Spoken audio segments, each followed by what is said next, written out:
5월 12일 수요일 새벽기도 시작합니다. 찬송가 525장 3절 돌아와 돌아와 환난 있는 곳과 죄가 있는 곳과 미혹 받는 데서 돌아와 돌아와 환난 있는 곳과 죄가 있는 곳과 미혹 받는 데서 집을 나간 자여 어서와 돌아와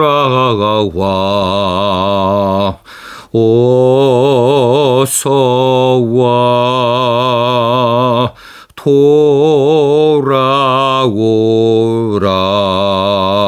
돌아오라. 말라기서 4장 4절에서 6절 말씀 봉독합니다. 너희는 내가 호렙에서 온 이스라엘을 위하여 내 종 모세에게 명령한 법 곧 율례와 법도를 기억하라.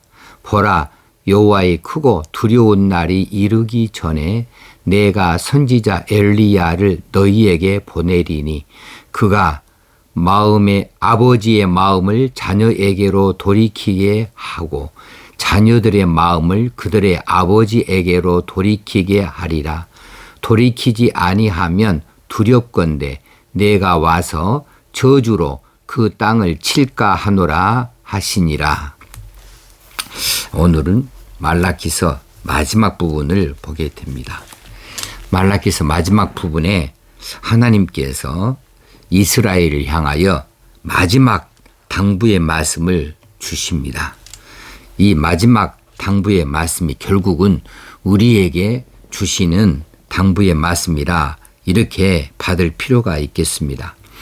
4절에 너희는 내가 호렙에서 온 이스라엘을 위하여 내 종 모세에게 명령한 법 곧 율례와 법도를 기억하라 그랬습니다. 여기서 기억하라라고 하는 지케루라고 하는 단어는 이제 지식적인 면에 있어서 기억하는 것이 아니고 마음에 새기면서 지켜 행하라 이야기입니다. 그러니까 이제 우리가 알고 있는 것이 구체적으로 바깥으로 표출이 되어져서 이루어지는 것 여기까지를 말하고 있습니다. 우리가 어떤 말씀이든지 어떤 명령이든지 어떤 법이든지 그것을 생각만 한다. 그리고 그것을 알고 있다. 그래서 머릿속에 담아놓는다고 한다면 이것은 오늘의 말씀하고는 동떨어진 이야기입니다. 머릿속에 담고 있는 지식, 생각 이런 것들이 이제 결국은 우리 마음을 감동시키고 마음을 움직여서 결국 우리 몸으로 행실로 나타내 보일 때에 비로소 이 가치가 있는 것이 되어지겠습니다. 생각만 할 뿐 지켜지지 아니하는 이런 법은 하나님께 기쁨을 드리지 못합니다.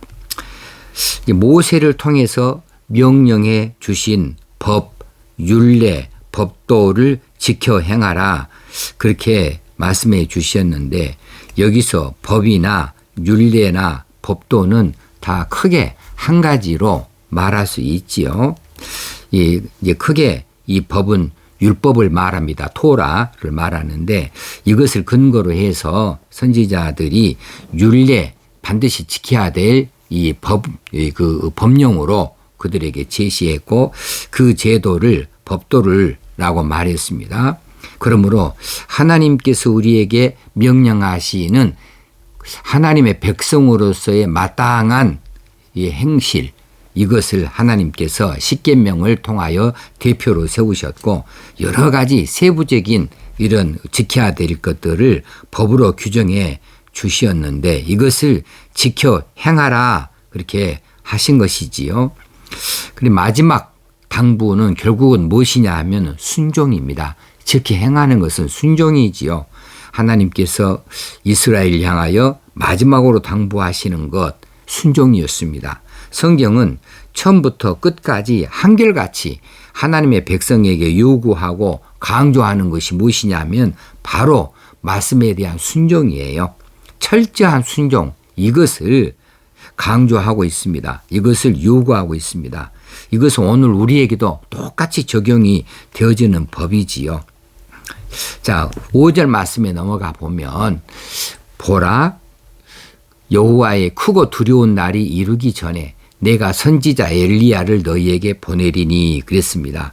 여기서 선지자 엘리야가 누구인가? 그건 여러 가지 설명을 해야 되겠지만은 그냥 그 결론적인 것만 가지고 가죠. 세례 요한으로 봅니다. 예수님께서 그렇게 말씀해 주셨어요.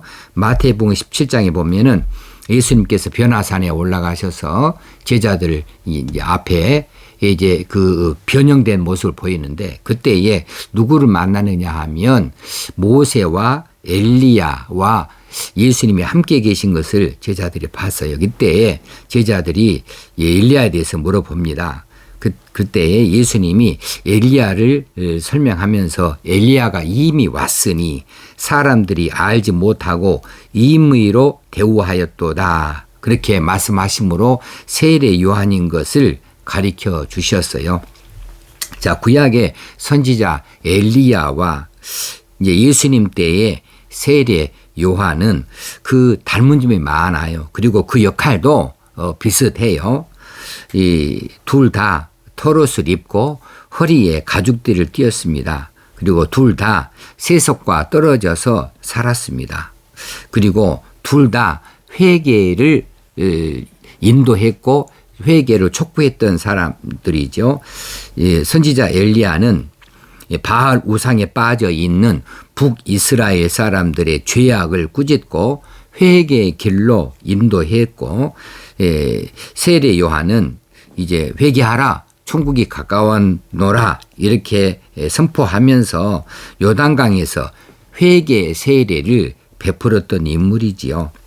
그래 예수님 이 오늘 본문에서 내가 선지자 엘리야를 너희에게 보내리니 그가 아버지의 마음을 자녀에게로 돌이키게 하고 자녀들의 마음을 그들의 아버지에게로 돌이키게 하리라 이렇게 말씀을 하셔서 이제 하나님의 백성들이 아버지와 자녀가 한마음 한뜻으로 돌이키고 회개해서 하나님께로 돌아오기를 말씀하고 계시고 그 말씀을 오늘날에도 똑같은 말씀으로 우리에게 그렇게 요청하고 계시는 거지요.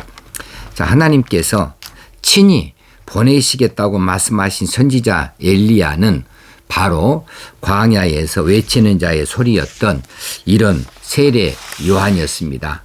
선지자 엘리야가 갈멜산에서 아합 왕과 모든 이스라엘 백성들에게 무엇을 보여줬느냐 하면 하늘에서 떨어지는 불을 보여주었습니다. 이것을 이렇게 능력을 나타내 보이시는 여호와를 그들로 보게 함으로 그들의 마음을 돌이키고자 하셨던 것이죠. 그런 것처럼 세례 요한을 통해서도 하나님의 임박한 심판을 선포하게 하시고 또 그 백성들의 마음을 돌이키고자 이렇게 하셨으므로 이제 오늘 내가 선지자 엘리야를 너에게 보낸다 할 때 이 선지자는 분명히 예수님 때의 세례 요한으로 받아들이는 것이 옳다 싶습니다.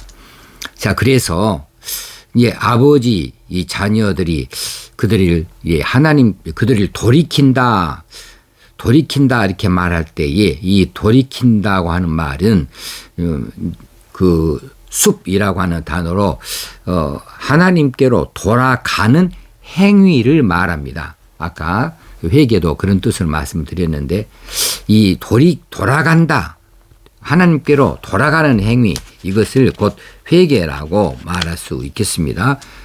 그래서 회개는 뉘우칠 뿐만 아니라 고치는 것이 회개예요. 고치지 아니한다, 뉘우친다 이 정도 가지고는 회개라고 말할 수가 없는 것이지요. 예, 기억한다. 이것도 마찬가지로 아까 말씀드렸습니다. 머릿속에 담고 있는 지식만으로는 이것은 그냥 기억한다가 아니고 그 지식을 나타내서 바깥으로 행동으로 옮겨질 때에 이 지케루라고는 기억한다는 말을 사용한 것처럼 숲이라고 하는 이 돌이킨다고 하는 것도 그냥 돌이키는 정도가 아니고 뉘실 정도만 아니고 고쳐 나가는 것, 몸의 방향을 완전히 돌려버리는 것, 이것을 말하고 있으니 이것이 참된 회개입니다. 우리가 그저 새벽에 나왔었든지 금요 교도에 나왔었든지 그냥 뭐 눈물 뿌려서 하나님 잘못했습니다, 회개합니다라고 말하는 것은 그저 회개까지는 아니에요. 회개는 언제부터 회개냐 하면 동일한 일을 만났을 때에 이제 이전에 범죄로 나아가지 아니하고 이번에는 반복하지 아니하는 범죄의 길이 그렇게 가지 아니하는 것. 이때는 마음을 지키고 믿음을 지켜서 옛날처럼 따라하지 아니하는 때에 갔을 때에야 비로소 회개하는 사람이 되어지는 것이죠. 자, 하나님께서 엘리야를 우리에게 보내셨다. 우리에게 세리 요한을 보내셨다. 이렇게 하는 것은 우리로 하여금 돌이킬 수 있는 기회를 주신 것이죠. 그것은 결국은 하나님께서 그들을 보내신 것은 하나님의 사람과 긍휼이 우리에게 향하였다는 뜻이지요. 그래 이제는 돌이킬 때입니다. 이제는 회개할 때입니다. 이제는 하나님께로 나아갈 때입니다. 돌이키지 아니하면 어떻게 하느냐 하면 내가 와서 저주로 그 땅을 칠까 하노라. 하나님의 저주와 심판이 있을 뿐입니다. 자, 말라기 선지자 시대에 백성들이 하나님의 은혜를 잊어버렸습니다. 망각해버렸습니다. 그리고 그들이 하나님을 섬긴다고 하는 이 제사들은 아무 의미도 없는 제사, 하나님은 아니 계시고 그냥 신용만 남아있는 형식만 있는 제사에 불과했어요. 그래서 그들의 병든 신앙을 나타내듯이 병든 제물을 드렸습니다. 온전하지 아니하는 제물, 하나님께서 받을 수 없는 이런 제물들을 이제 제단에 내놓았는데 이 제물을 받는 제사장들도 그것을 또 그렇게 받아들여요. 그것을 가지고 제사라고 그렇게 드려요. 형식만 남은 제사를 드렸다는 것이지요. 이것은 하나님을 멸시하는 행위였고 하나님을 모독하는 일들이었습니다.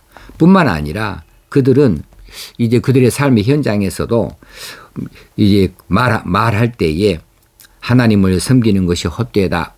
하나님의 법이 지키는 것이 무슨 유익이 있느냐. 또 교만한 자, 불법을 행하는 자들이 오히려 번성하고 잘 되더라. 그들에게 하나님께서 벌하는 것은 본 적이 없다.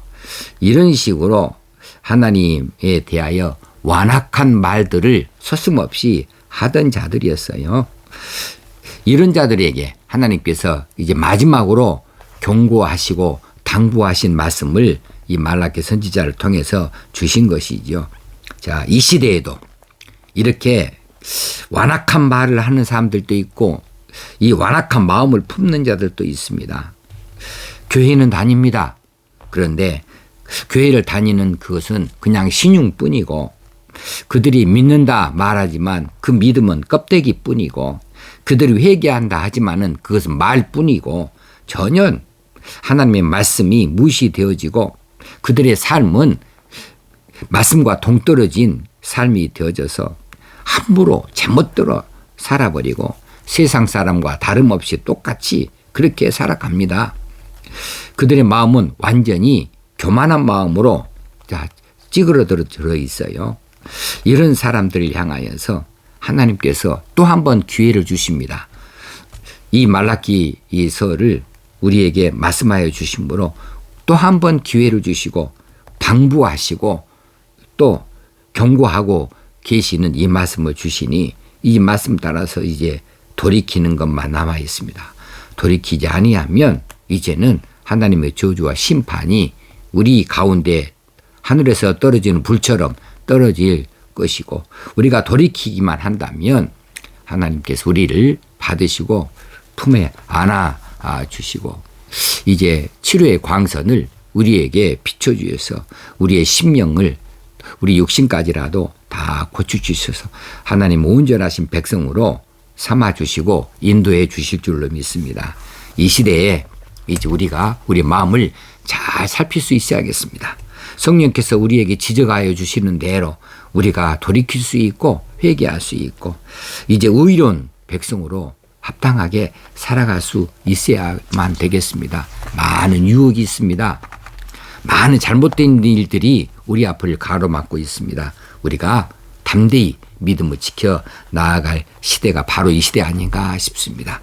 우리 마음을 다잡고 새롭게 힘을 내서 믿음의 길 힘차게 나아갈 수 있게 되어지기를 주의 이름으로 축원합니다. 기도하겠습니다. 하나님 아버지, 말라기서를 마지막 이제 오늘 말씀을 상고해 봤습니다. 이 말씀에 묵상한 대로 또 우리에게 지적하여 주시고 말씀하여 주시고 경고하신 대로 잘 받아들여서 우리 믿음이 더 견고해지고 우리 잘못된 것들이 고쳐질 수 있게 하여 주옵소서. 우리를 기뻐 받으시고 하나님의 영광을 위하여서 들어 사용하여 주옵소서. 우리 주님 예수님 이름으로 기도드리옵나이다. 아멘. 오늘도 힘있는 하루, 기쁜 하루, 감사한 하루로 사십시다. 감사합니다.